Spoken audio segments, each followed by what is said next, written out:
Hello，大家好，我係 Gordon。我係嚟自香港華仁書院嘅2023年應屆 DSE 考生。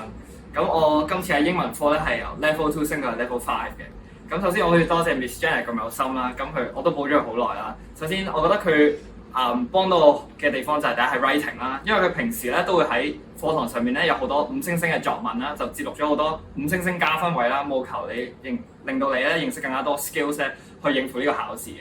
而且佢都有設計呢個 vocab booklet 啦，咁就令到你識得更加多生字啦，咁就 writing 越嚟越高分啦。咁就好似我咁樣咧，我係由平時學校可能得大概8至9分嘅 level 2咧，最尾升到去17、18分嘅 level 5嘅。咁第二個咧就係 speaking 方面啦 ，Miss Janet 咧就設計咗好多 speaking practice 嘅 section 啦，咁就同班入邊嘅同學咧有好多唔同嘅 practice 啊，例如 group discussion 同埋 individual response 啦。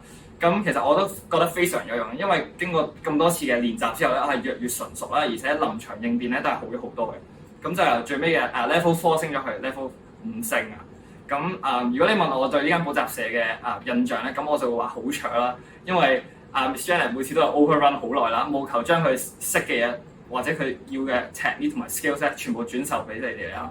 咁同埋我會覺得係好歡樂咯，因為課堂上面好輕鬆嘅，即係會識到好多朋友啦，會講好多爛 gag 啦，同埋 Miss Janet 更加咧會幫你揾對象嘅，所以如果你係一個單身狗咧，就記得嚟補佢啦。